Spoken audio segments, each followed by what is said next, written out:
بسم اللہ الرحمن الرحیم۔ ایک کفن چور کی آپ بیتی۔ حضرت سیدنا حسن بصری رحمۃ اللہ علیہ کے دست مبارک پر ایک ایسے کفن چور نے توبہ کی جس نے سینکڑوں کفن چرائے تھے۔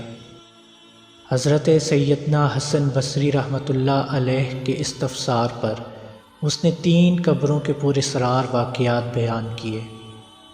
چنانچہ اس نے کہا، آگ کی زنجیریں۔ ایک بار میں نے ایک قبر کھودی تو اس میں ایک دل ہلا دینے والا منظر تھا۔ کیا دیکھتا ہوں کہ مردے کا چہرہ سیاہ ہے، ہاتھ پاؤں میں آگ کی زنجیریں ہیں اور اس کے منہ سے خون اور پیپ جاری ہے۔ نیز اس سے اس قدر بدبو آ رہی تھی کہ دماغ پھٹا جا رہا تھا۔ یہ خوفناک منظر دیکھ کر میں ڈر کر بھاگنے ہی والا تھا کہ مردہ بول پڑا، کیوں بھاگتا ہے؟ آ اور سن کہ مجھے کس گناہ کی سزا مل رہی ہے۔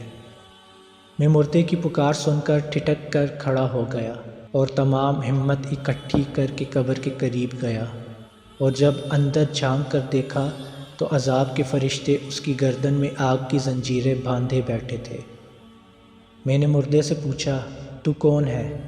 اس نے جواب دیا، میں مسلمان ابن مسلمان ہوں، مگر افسوس میں شرابی اور زانی تھا اور اسی بدمستی کی حالت میں مرا اور عذاب میں گرفتار ہو گیا۔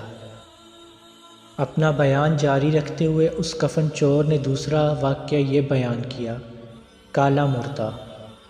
ایک اور موقع پر جب کفن چرانے کی غرض سے میں نے قبر کھودی تو ایک کالا مردہ زبان نکالے کھڑا ہو گیا۔ اس کے چاروں طرف آگ لپک رہی تھی، فرشتے اس کے گلے میں زنجیریں باندھے کھڑے تھے۔ اس شخص نے مجھے دیکھتے ہی پکارا، بھائی میں سخت پیاسا ہوں، مجھے تھوڑا سا پانی پلا دو۔ فرشتوں نے مجھ سے کہا، خبردار، اس بے نمازی کو پانی مت دینا۔ پھر میں نے ہمت کر کے اس مردے سے پوچھا، تو کون تھا اور تیرا جرم کیا ہے؟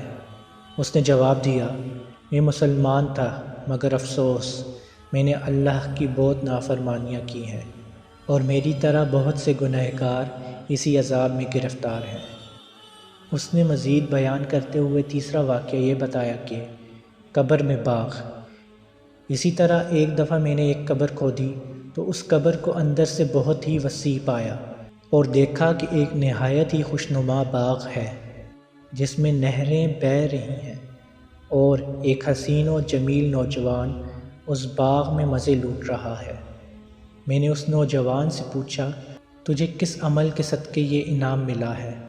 وہ بولا، میں نے ایک واعظ سنا تھا کہ جو شخص عاشورہ کے روز 6 رکعت نفل پڑھے اللہ اس کی مغفرت فرما دیتا ہے، لہٰذا میں ہر سال عاشورہ کے دن 6 رکعتیں پڑھا کرتا تھا۔